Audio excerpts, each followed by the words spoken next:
नमस्कार भयरसिकांनो. गावातल्या भयानक गोष्टी ऐकायला तर आपल्या सगळ्यांनाच आवडते. म्हणून अशीच एक भयकथा आम्ही तुमच्यासाठी घेऊन आलो आहोत.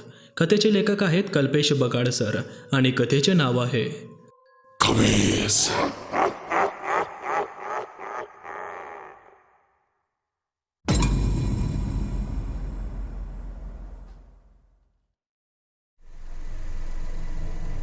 गाडी चालू असताना राज बर्मन सर यांचे जिंदगी तू जीने देना हे गाणे गाडीत चालू होते. सुभाषला त्याच्या मुलीची आणि पत्नीची खूपच आठवण येत होती. मधूनच सुभाष त्या गाण्यात स्वतःचा आवाज मिसळत होता. दुःखाने भरलेलं हे गाणं त्याच्या दुःखांवर आणखीनच मीठ लावण्याचं काम करत होतं. केशव सुभाषकडे नुसतं पाहतच बसला होता आणि मध्येच म्हणाला, दुःख लपून कसं ठेवायचं हे तुम्हाला पाहून शिकायला भेटलं, नाहीतर याआधी नुसता विचार करत असायचो. दुःखाचा किंवा प्रॉब्लेमचा विचार करून जर ते कमी होत नसेल तर त्याला कवटाळून बसायचं तरी कशासाठी, नाही का? हां खरं आहे, असं म्हणत केशाने होकार दिला. बरं ते जाऊ दे, ते मीनाचं काय आहे रे? म्हणजे एवढा काल अजून बोलतो, पाणी कुठेतरी मुरते आया. वय साहेब, तिचं दिसणं, हसणं, तिचं बोलणं आणि तिचं चिडणं सगळं आवडतं मला. तिला नुसतं पाहतच राहायला वाटतं. केशा नजरेसमोर जाऊन मीनाला पाहत होता. मध्ये सुभाष म्हणाला, अरे नुसती स्वप्न नको पाहूस, लग्न कर तिच्याशी. पण प्रेम आहे ना नक्की तुझं? वय, स्वतःपेक्षा बी जास्त जीव ओढतो तिच्याकडं माझा. आणि जर समज तुझ्या बापाकडून जर तिच्या जीवाला बरं वाईट काही झालं तर? केशा हे ऐकून सुन्न झाला. जी बाकीच्यांची परिस्थिती झालेली ती जर मीनाची झाली, असं हाडकाडं पडलेली, कुठंतरी मांस पडलेलं, नुसता सापळा. बस झालं साहेब. सुभाष बोलत असतानाच केशा त्याच्यावर ओरडत म्हणाला, का बास? एवढ्याशा जीवाची माझ्या सोनूची जर त्याला कीव नाही आली तर ही तर मोठी आहे. त्याला काय मांस भेटलं म्हणजे झालं. साहेब, ह्यो विषय बंद करा. केशा जणू त्याच्यावर रागवत म्हणत होता. आता सर्वत्र शांतता होती आणि कोणी कोणाशी बोलत नव्हते. आवाज येत होता तो फक्त आजूबाजूच्या वाहनांचा आणि थोड्याच अंतरावर जाऊन गाडी थांबली. रात्र होत आहे, आज आपण हॉटेलमध्ये थांबू, सुभाष म्हणत होता. गाडीतून उतरत केशा इकडे तिकडे नजर फिरवू लागला. सगळीकडे मोठमोठे इमारतीच इमारती, माणसांची गर्दी आणि वाहनांची वर्दळ. मुंबई तो पहिल्यांदा पाहत होता. इकडं कशापायी आलोय आपण? केशानं गाडीतून उतरत असलेला सुभाषला प्रश्न केला. सकाळी बोलू, आता थकल्यासारखं झालं आहे, खूप अंतर गाडी चालवत आलोय, सुभाष म्हणाला आणि समोरच्या आलिशान हॉटेलात शिरला आणि त्याच्या मागे मागे केशाही जाऊ लागला. रात्र होण्याची वाट पाहत असलेला केशाचा बाप मध्यरात्री घराला बाहेरून कुलूप लावून निघाला होता. भाला त्याला सापडत नव्हता, त्यामुळे सोबत फक्त ती भोकसणी घेतली होती. जंगल जळून खाक झाले होते, त्यामुळे कुठे जावे हा प्रश्न होता. पण रोजच्या प्रमाणे आजही त्याला माणसाचे मांस खायचे होते. तो रस्ता चालत होता. तोच त्याच्या अगदी जवळून कोणीतरी गेल्याचा त्याला भास झाला. तो त्या आकृतीच्या दिशेने मागे फिरला. एक तरुणी त्याच्या घराच्या दिशेने जात होती. तो तिच्या मागे जाण्यासाठी वळला. तोच त्याला जरा लांबून मीनाच्या आईचा आवाज आला. तो आवाजाच्या दिशेने जाऊ लागला. समोरून मीनाची आई मीना समजून केशाच्या बापाच्या दिशेने येऊ लागली. अंगणात केशाचा बाप मीनाच्या आईसमोर उभा राहिला. मीनाची आई काही बोलणार तोच त्याने खुपसणी गळ्यात खुपसली. मीनाची आई घराच्या अंगणात कोसळली. कोणीही कधी येईल या धास्तीने केशाच्या बापाने गळ्यातील खुपसणी उपसून काढली आणि त्याच्या एका बाजूला असलेल्या धारेने हातापायाचं मांस काढून त्याच्या जवळच्या प्लास्टिक पिशवीत भरू लागला. मांस कापून काढताना मीनाच्या आईची हालचाल होत होती, पण तिचा आवाज निघत नव्हता. बरेच मांस त्याने काढून घेतले होते, पण अचानक कुणीतरी येत असल्याची जाणीव त्याला झाली. त्याने लगोलग प्लास्टिकची पिशवी त्याने पांघरलेल्या घोंगडीमध्ये लपवली आणि क्षणाचाही विलंब न करता तेथून पळ काढला. घरी आल्यावर कुलूप उघडणार होता, त्यावेळी त्याच्या लक्षात आलं की प्लास्टिकची ती पिशवी मांस जास्त असल्याने फाटून गेली होती आणि आता त्यात काही शिल्लक नव्हतं. सारे मांस मीनाच्या घराच्या मागच्या बाजूला सांडले होते. केशाचा बाप पुन्हा तिकडे जाऊ लागला होता, पण त्याच्या लक्षात आले की मीनाने आता आरडाओरडा करत निम्मा अर्धा गाव गोळा केला होता. त्यामुळे तिकडे जाणे त्याची मोठी चूक ठरेल, पण मांस तर हवे होते. मग त्याला आठवले की भगत बाबा डोंगरावर एकटाच राहत होता आणि त्याच्या चेहऱ्यावर आनंद वाहू लागला.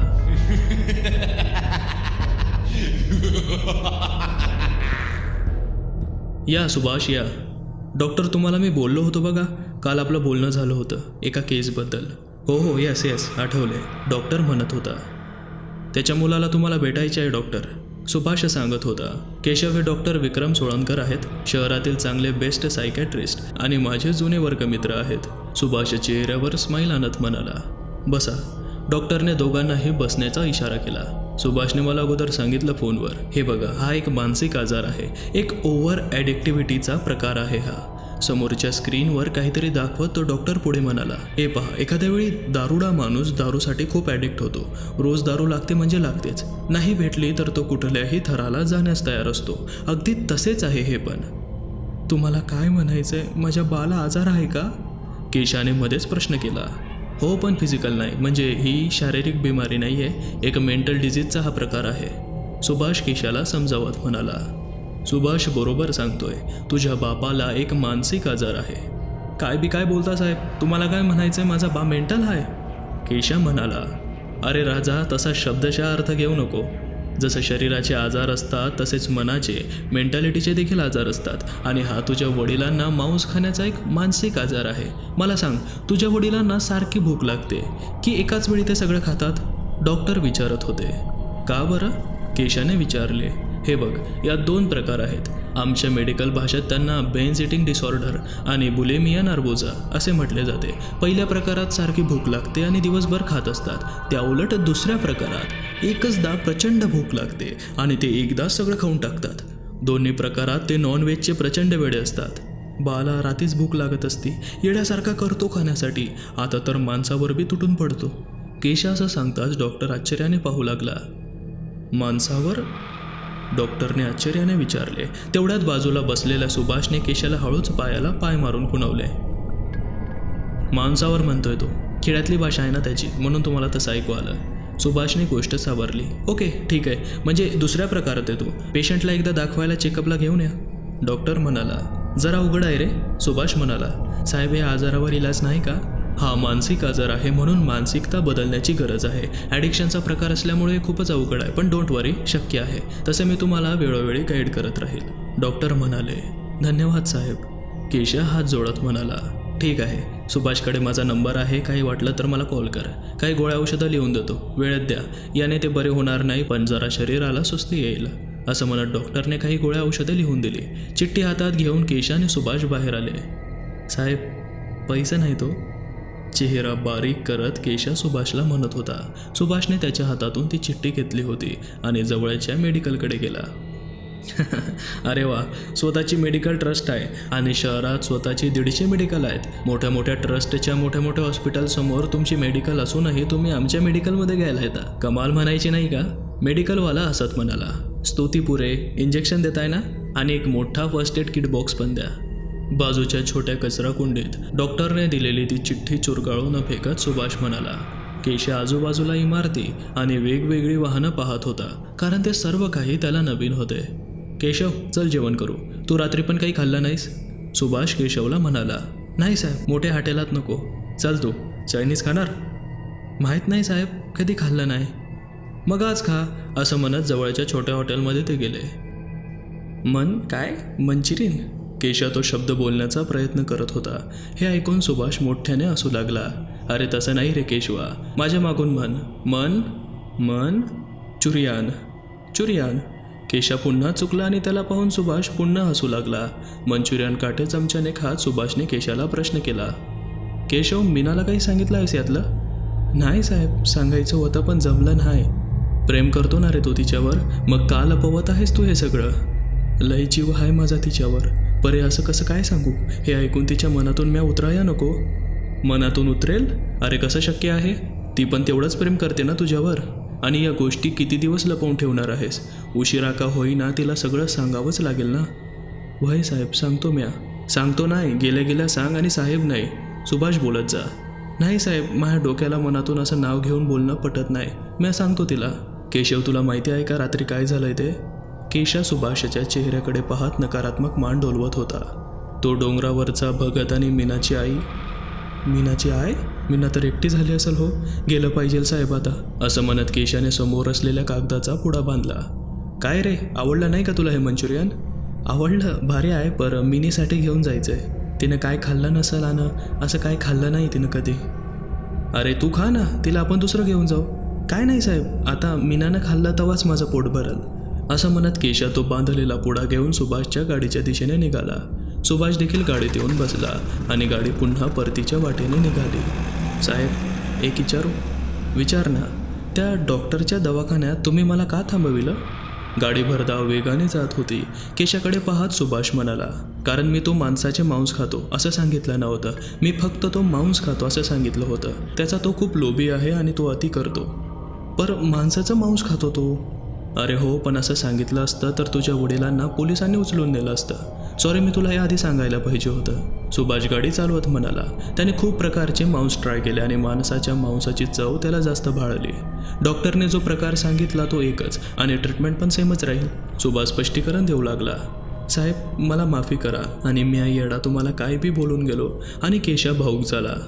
सावर स्वतःला, एक दिवशी तुझ्या बापाला ते दवाखान्यात घेऊन जाऊ आणि लवकरच तो बरा होईल, सुभाष म्हणाला.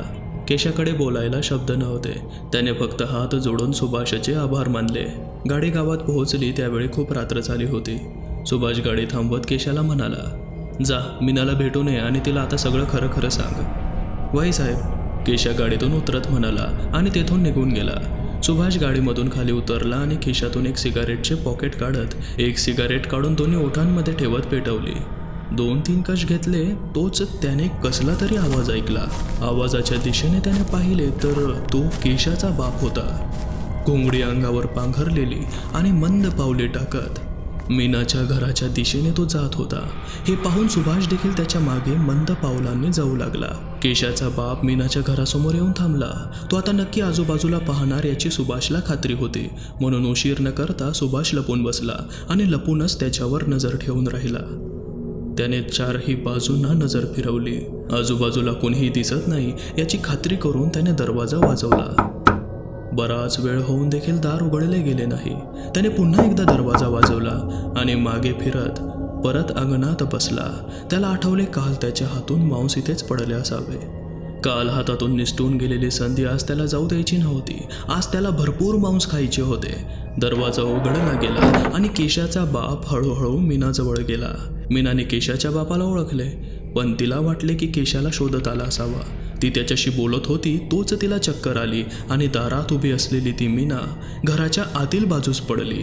लपून असलेला सुभाष हे सगळं पाहत होता. दाराबाहेर उभा असलेला केशाचा बाप मीनाला चक्कर आलेली पाहून घाईतच तिच्यावर झपाटला. आता सुभाषला काही दिसत नव्हते. क्षणातच त्याला मीनाचा ओरडण्याचा आवाज आला. त्याला समजले की काहीतरी विपरीत घडत आहे. त्याने हळूच जमिनीवर पडलेला मोठा पण हातात मावेल एवढा दगड उचलला. मीनाने मोठ्याने केशाला आवाज दिला, म्हणून आता जावे की नाही या विचाराने जरा तो बसून राहिला. जरा वेळाने त्याला केशाच्याही ओरडण्याचा आवाज कानी पडला. आता जावेच लागेल या हेतूने तो उठला आणि घरात शिरला. केशा बऱ्याच अंतरावर घायाळ होऊन पडला होता आणि केशाचा बाप मीनावर वार करण्याच्याच तयारीत होता. कुपसनी मीनाच्या गळ्याचा वेध घेणारच होती. तोच सुभाषने हातातील दगड जोराने त्याच्या टोक्यात घातला आणि लगेच केशाचा बाप जमिनीवर कोसळला. तुम्ही मला शपथ दिली होती मारणार नाही म्हणून. बापाला जखमी पडलेलं पाहून घायाळ केशा मोठ्याने ओरडला. त्याला शांत करण्यासाठी सुभाषने फक्त हातानेच इशारा करत श्श असं म्हटलं आणि धावतच बाहेर गाडीकडे पळतच निघून गेला. त्याने आणलेली फर्स्ट एड किट बॅग तो धावत घेऊन आला. मीनाची आणि केशाची पहिले ट्रीटमेंट केली आणि केशाला उचलून घेऊन गाडीत बसवले. मीना चालत गेली कारण तिला फक्त हाताला जखम झाली होती. पुन्हा सुभाष केशाच्या बापाला घेण्यासाठी मीनाच्या घराजवळ येऊन पोहोचला. सुभाषने हळूच खिशातून एक इंजेक्शनची बॉटल काढली आणि सिरिंजमध्ये भरत निडलचे वरचे टोक लावले. रेडी केलेलं ते इंजेक्शन त्याने खालच्या खिशात टाकत तो घराच्या आत जाण्यास निघाला. घरात आत जाताच त्याच्यावर कुणीतरी झडप घातली आणि सुभाष गांगरून गेला.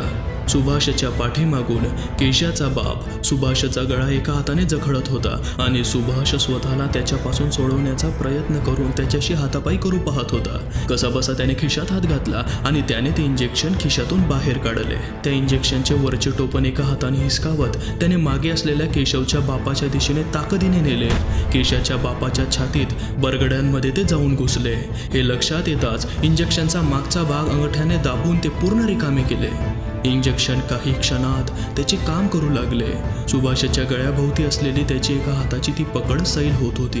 केशाचा बाप पुन्हा खाली कोसळला. हे पाहून सुभाष त्याच्या कानाच्या जवळ जाऊन हळूच पुटपुटला. तडफून तडफून मारणार मी तुला, लक्षात ठेव, असं म्हणत त्याला उचलण्याचा प्रयत्न करू लागला. शरीराने भक्कम असलेल्या केशाच्या बापाला उचलण्यासाठी खूप मेहनत घ्यावी लागली. कसेबसे उचलून त्याने त्याला गाडीत मागच्या सीटवर नेऊन टाकत मीनाला तो म्हणाला, केशवचे वडील गेलेत. केशव दवाखान्यात बेडवर पडून होता आणि मीना त्याच्या बाजूला असलेल्या एका स्टूलवर बसलेली होती. सुभाष कुठून तरी धावत जवळ आला आणि मीनाच्या हातात एक नोटांचा बंडल टेकावत म्हणाला, राहू दे, दवाखान्यात लागतील. त्यावेळी रात्रीचे 3 वाजले होते. काळजी घे केशवची, असं म्हणत केशवच्या जवळ जाऊन त्याच्या केसांमध्ये हळूच हात फिरवू लागला. बाजूला टेबलवर त्याने एक इंजेक्शन ठेवले आणि ठेवलेली पाण्याची बॉटल उचलून तो म्हणाला, जखम मोठी आहे त्याची, 4 दिवस होश नाही येणार त्याला, काळजी करू नको, सगळं ठीक होईल. खाण्यापिण्याचे सगळं सामान आणलं आहे आणि मी माझा बिझनेस कामासाठी मुंबईला जात आहे. जाता जाता केशवच्या बापाचे अंतिम संस्कार करून जाईल, कारण एवढे 4 दिवस बॉडी राहणार नाही. चल, काळजी घे, बाय. तेवढ्यात तिथे एक नर्स आली आणि केशाला चालू असलेली IV बदलू लागली. सुभाष आणि मीना दोघेही तिच्याकडे पाहत होते. तिचे काम होताच ती जाऊ लागली. तोच तिला सुभाष म्हणाला, ओ सिस्टर, ते इंजेक्शन राहिलं ना. ती थांबली आणि बेडच्या बाजूला ठेवलेलं ते इंजेक्शन सलाईनमध्ये इंजेक्ट करून निघून गेली आणि सुभाषही तिथून निघून गेला. किर्र काळोखात कोणीतरी जंगलाच्या दिशेने जात होते. जळालेल्या जंगलात केशाचे बापाचे शरीर पडून होते. पायाच्या चालण्याचा आवाज आजूबाजूला फिरत होता. सुभाष एवढ्या लांब एकटा पायी चालत आलेला होता. तो केशाच्या बापाच्या जवळ आला. त्याच्या शरीरावर कपडे नव्हते. सुभाषने केशाच्या बापाच्या हाताची नाडी तपासून पाहिली. रक्तप्रवाह सुरळीत चालू होता. त्याने हातातील पाण्याची बॉटलचे झाकण हळूच उघडत हातावर घेऊन ते केशाच्या बापाच्या तोंडावर 2-3 वेळा शिंपडले. केशाच्या बापाचे डोळे उघडले. उठ रे, उठ, तुझा हिशोब चुकता करायचा आहे. केशाच्या बापाचे डोळे त्याला साथ देत नव्हते, सारखे मिटले जात होते, कारण त्या इंजेक्शनची गुंगीच तेवढी झाली होती. त्याला डोळे उघडणे जमत नव्हते. तो पुन्हा पाणी शिंपडू लागला, पण तरीही त्याचे डोळे उघडत नव्हते. उघडले तरीही सारखे झाकले जात होते. माझ्या एवढ्याशा चिमुरडीचा जीव घेताना काहीच नाही वाटलं का तुला? मलाही वाटलं तुझ्या पोराला तरी जिवंत कसं ठेवायचं. तुझ्या पोराला पण संपवण्याचा डाव रचून आलो आहे, असे त्याच्या कानाजवळ पण जरा मोठ्याने तो म्हणाला. हे ऐकून त्याचे डोळे उघडले गेले आणि केशाचा बाप तोंडातून काही शब्द बोलणारच होता. तोच सुभाषने कुठून तरी त्याच्या गळ्यावर इंजेक्शन खुपसले आणि क्षणात त्याच्या घशात रिकामे केले. तुला आता काही बोलण्याचा अधिकार नाहीये, असं म्हणत सुभाष त्याच्यापासून जरा बाजूला झाला. केशाच्या बापाने त्याच्या गळ्यात घुसून असलेले ते इंजेक्शन काढून बाजूला फेकले आणि पुन्हा काहीतरी बोलण्याचा प्रयत्न तो करू लागला. पण आता त्याच्या तोंडातून फक्त हवा बाहेर येत होती आणि गळ्यात प्रचंड आग होत होती. तडफडत केशाचा बाप उठून उभा राहिला आणि सुभाषवर झडप घेतली, पण सुभाष लगेच बाजूला झाला. केशाच्या बापाचे शरीर अजूनही साथ देत नव्हते. केशाचा बाप पुन्हा पुन्हा सुभाषला पकडण्यासाठी त्याच्यावर झेपावत होता, पण सुभाष त्याच्या तावडीत सापडत नव्हता. सुभाषने कुठून तरी एक जाडसर लाकूड घेतले आणि जोरात केशाच्या बापाच्या पायावर मारले. तसा पुन्हा केशाचा बाप जमिनीवर कोसळला आणि पुन्हा त्याची सगळी ताकद एकटवून कसाबसा उभा राहिला. पुन्हा एकदा सुभाषवर झेपावून गेला आणि पुन्हा त्याला पकडण्यात अपयशी ठरला. शरीरात अजूनही जराशी गुंगी फिरत होती. सुभाषने पुन्हा एक जोराचा दणका त्याच्या पायावर ठेवून दिला आणि पुन्हा तो जमिनीवर कोसळला. यावेळी त्याने उठण्यासाठी प्रयत्न करणे सोडले होते. हातातील लाकूड खाली फेकत सुभाष म्हणाला, तू सगळ्यांना भाजून खाल्ले ना, आता बघ तुला पण भाजून काढणार मी, आणि तेही जिवंत. असं म्हणत त्याने फोन काढला आणि कुणाला तरी फोन लावला. पहिली रिंग वाजली व फोन उचलला गेला नाही, म्हणून त्याने दुसऱ्यांदा पुन्हा डायल केला. साहेब झोपले होते का? आम्हाला तर झोपच लागत नाही. कोण बोलत आहे? तिकडून साहेब म्हणत होते. म्हणाला होतो ना साहेब, मरणार नाही तर मारणार, पण याचा शेवट मात्र मीच करणार. सुभाष म्हणत होता. गीते, एवढ्या रात्री फोन करताय? दारू बिरू पेलात की काय तुम्ही? सकाळी बोलू, झोपा आणि मलाही झोपू द्या. झोपू नका साहेब, खविसाचा शेवट आहे आज. सुभाष पुढे काही बोलणार तोच त्याच्या पाठीत कोणीतरी जोरात फटका मारला आणि फोन कुठेतरी लांब जाऊन पडला. लाकडाचा जोरात दणका केशाच्या बापाने सुभाषच्या पाठीत मारला होता. त्यामुळे सुभाष जोरात जमिनीवर कोसळला आणि सुभाषला कोसळलेला पाहून केशाच्या बापाने लाकडाचा पुन्हा एक जोरात फटका सुभाषला मारला. तो त्याच्या छातीवर जाऊन बसला.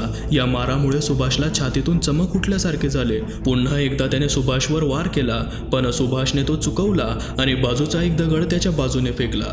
तो त्याच्या माथ्यावर बसला आणि केशाचा बाप पुन्हा जमिनीवर पडला. त्याच्या हातून ते लाकूड बाजूला बाजूला पडले. संधी साधत घाईने ते लाकूड सुभाषने उचलले आणि फक्त हात आणि पायांवर लगातार धपाधप वार करू लागला. त्या वाराने केशाचा बाप मोठ्याने ओरडू पाहत होता, पण त्याच्या तोंडातून फक्त आवाज बाहेर येत होती. कंठात स्वर नाहीसे झाले की काय असं त्याला वाटू लागलं होतं. सुभाषने केशाच्या बापाला मार मारून त्याचे हात पाय निकामी केले. त्यावेळी तो शांत झाला. रानातील लाकडे गोळा केली आणि एका ठिकाणी जमवून पेटवून दिली. लाकडांनी चांगलाच पेट घेताच केशाच्या बापाला पायाला धरून ओढतच पेटत्या जाळाजवळ नेले. सुभाषने त्याच्या पाकिटातून एक ब्लेड काढले आणि त्या ब्लेडच्या सहाय्याने त्याच्या पायाच्या मांडीचे मांस कापून तो काढू लागला. केशाच्या बापाला खूप वेदना होत होत्या, पण ओरडण्यासाठी कंठ साथ देत नव्हता. कापून काढलेले मांस त्याने त्या भडकलेल्या जाळात टाकल्याबरोबर ते तडतड करत उडत होते. ते हळूहळू भाजू लागले होते. चांगले भाजल्यानंतर सुभाषने ते एका काडीच्या सहाऱ्याने बाजूला काढले. हाताने उचलण्याचा प्रयत्न केला, पण ते खूप गरम होते. कसेबसे हातात पकडत ते केशाच्या बापाच्या तोंडात कोंबले. ते इतके गरम होते की केशाच्या बापाची जीभ भाजली जात होती. कसं लागतंय स्वतःचं मांस खायला, अजून पाहिजे असं म्हणून त्याने दुसऱ्या मांडीचा काही भाग त्याने कापून काढला आणि पुन्हा जाळात भाजायला टाकला. भाजल्यानंतर काडीच्या आधारे काढून घेत म्हणाला, आता हे मला, याच्या पुढचे तुला हा, असं म्हणत त्याने ते मांस स्वतःच्या तोंडात टाकले. शी, किती घाण चव आहे रे. किसनराव, गाडी थांबवा. एक पोलीस गाडी जंगलाजवळ येऊन थांबली व त्यातून 2-3 पोलीस उतरले आणि जंगलाच्या दिशेने जाऊ लागले. एका ठिकाणी काहीतरी जळत होतं. त्या दिशेने सर्वजण जाऊ लागले. लाकडे विनाकारण जळत होती. आजूबाजूला सगळीकडे शोधले, पण कुठेच काही भेटले नाही. साहेब, वर बघा. ओ माय गॉड, खाली घ्या याला, साहेब दामलेला इशारा करत म्हणाले. दामले झाडावर चढत वर गेले आणि झाडाच्या फांद्यांना बांधलेला दोर कापून टाकल्याबरोबरच एक प्रेत खाली पडले. जाधव आणि किसनराव, तपासून काढा नीट सगळं, बघा काही सापडते का, साहेब सांगत होते. साहेब, वरच्या खिशात चिठ्ठीसारखा कागद दिसतो आहे काहीतरी. जाधवने एक चिठ्ठी खिशातून काढली आणि साहेबांच्या हातात देत म्हणाले, चिठ्ठी आहे साहेब. साहेब चिठ्ठी वाचू लागले. रात्रीचे बोलणे अपूर्ण राहून गेले हो साहेब. तुम्हाला झोप येत होती ना, जाऊ द्या. मी म्हणालो होतो ना, शेवट मीच करणार, आणि शेवट केला देखील. खवीस कोणी भूत नव्हते, गावातीलच एक माणूस होता, पण तो कोण होता हे सिक्रेट मात्र आता सिक्रेटच राहील. पण खवीस संपलाय, आता त्याबद्दलची भीती फक्त संपली पाहिजे. आणि हो, मी स्वतःला संपवलं आहे. मी बदल्यासाठी थांबलो होतो, बस. आता पुढे तुम्ही तुमचं इन्व्हेस्टिगेशन चालू ठेवायचं की नाही हा तुमचा प्रश्न, पण माझ्याकडे एकच पर्याय आहे, माझे दात. साहेब, इकडे एक जळालेले प्रेत पडून आहे आणि त्याला खूप सारे कावळे खात आहेत, किसन मोठ्याने म्हणाला. एक आणखी प्रेत जंगलाच्या मध्यभागी अर्धवट जळालेले होते. ओळख कळते आहे का, किसनला आवाज देत ते म्हणाले. काहीच चान्स नाही साहेब, निम्म्यापेक्षा जास्त खाऊन टाकले आहे. साहेब, या सुभाषच्या तोंडात मांस आहे, दामले म्हणाले. म्हणजे गीते हेच खवीस होते, किसन म्हणाला. तो कुणाला तरी लपवण्याच्या हेतूने हे सगळं करत आहे. म्हणजे त्याची इच्छा आहे की त्याला स्वतःला खवीस ठरवून ही केस क्लोज करावी, पण पुढे चौकशी करू नये. हो, साहेबांनी होकार दाखवला आणि काहीतरी विचार करत म्हणाले. एक बॉडी सुभाषाची आहे आणि दुसरी कोणाची आहे, आणि खवीस नेमके कोण होतं. साहेबांना खूप सारे प्रश्न सतावत होते. बरं, तो केशव आलाय का घरी, जरा चौकशी करा तर, आणि बघा गावात अजून कोण नाहीये. साहेब, गावात केशव, केशाचा बाप आणि मीना नावाची मुलगी बेपत्ता आहे, दामले सांगू लागले. म्हणजे ती जळालेली बॉडी या तिघांपैकी कुणाची तरी असणार, आणि खवीसही यापैकी एक, किसनने अनुमान लावले. हो, मीनाची स्वतःची आई गेली म्हणजे मीना असं करू नाही शकत. म्हणजे केशव किंवा त्याचा बाप खवीस असणार, याचा शोध लागलाच पाहिजे, साहेब विचार करत म्हणाले. जाधव, दामले आणि किसनराव, काहीही करा, सगळा स्टाफ घ्या, पण यांना आता शोधून काढा. डॉक्टर, हा 8 नंबर बेडचा पेशंट 3 दिवस झाले शुद्धीवर नाही आला, नर्स सांगत होती. काय, अरे वरच्यावर जखम होती याला, टाके घातल्यानंतर दुसऱ्या दिवशी डिस्चार्ज होता याचा, असं म्हणत डॉक्टर पेशंट जवळ आले आणि गोळ्या औषधे तपासू लागले. इडियट, हे इंजेक्शन कोणी दिले याला, यामुळे शुद्धीवर येत नव्हता हा, डॉक्टर ओरडत म्हणत होते. बाजूला बसलेली मीना हे सगळं ऐकत होती. तिला आठवलं की हे तेच इंजेक्शन होतं, ज्या इंजेक्शनची नर्सला सुभाषने आठवण करून दिली होती. डॉक्टरने काहीतरी केले तेव्हा काही वेळात केशव लगेच भानावर आला. केशव भानावर येताच सुभाषबद्दल विचारू लागला. बिल भरण्यासाठी मीना जेव्हा काउंटरवर गेली तेव्हा कॅशियरकडून समजले बिल भरले गेले आहे. मॅडम, बिल तर पूर्ण दिले गेले आहे, तुमच्यासोबतचे कोण होते ते देऊन गेले आणि गाडीची ही की तुम्हाला द्यायला सांगितली होती. ती धावतच दवाखान्याच्या बाहेर आली. बाहेर सुभाषची गाडी उभी होती. ती गाडीच्या जवळ आली. तिच्या पाठोपाठ केशा देखील आला. केशाच्या हातात गाडीची चावी होती. हळूच दरवाजा उघडला. त्यात सीटवर एक पत्र होतं. केशवने ते उचललं आणि उघडून तो वाचू लागला. केशव, मला माफ कर. तुला दिलेलं वचन मी पाळलं नाही आणि मी तुझ्या बापाला मारलं आहे. पण एक शब्द मात्र मी पाळला आहे. खवीस कोण होतं हे आता कोणालाही कळणार नाहीये आणि मी ही गोष्ट कोणालाच कळू देणार नाही. माझं सगळं कुटुंब संपलं आहे. आता काही राहिलं नाही. कुटुंब माणसाचं सर्व असतं रे. त्यामुळे माझा पैसा, गाडी, बंगला सगळं तुमच्या स्वाधीन करून या जगाचा निरोप घेत आहे. सुखी राहा. गाडी मुंबईकडे जात होती. केशाला रस्ता नीट माहीत नव्हता म्हणून रस्त्यावरून चालणाऱ्या माणसाला विचारले, हायवेपर्यंत मला सोडा. म्हणत त्या माणसाने त्यांच्याकडे लिफ्ट मागितली. गाडीत बसल्या बसल्या तो सांगू लागला, कालपर्यंत पोलिसांची नाकाबंदी होती इथं. का हो काका, का बरं? मीना विचारू लागले. कोणत्या तरी गावात काहीतरी खूनबिन बरेच झालेत, त्याची ते चौकशी करत होते. पण कोणीतरी केशव, मीना आणि वृद्ध माणूस आहे त्याला ते शोधत होते. मग आता 2-3 दिवस कडक बंदोबस्त होता पण नाही सापडले. पोलीस पण काय करतील बिचारे. गाडी थांबवा, आला हायवे. गाडी थांबली गेली आणि तो माणूस गाडीतून खाली उतरला. ह्यो माणूस सांगायचं तर नाही ना त्याला दिसले होते म्हणून? मीना मनातील शंका केशाला विचारू लागली. त्याला कुठं आपण आपलं नाव सांगितलंय? तू नुसती घाबरत असती, घाबरगुंडी.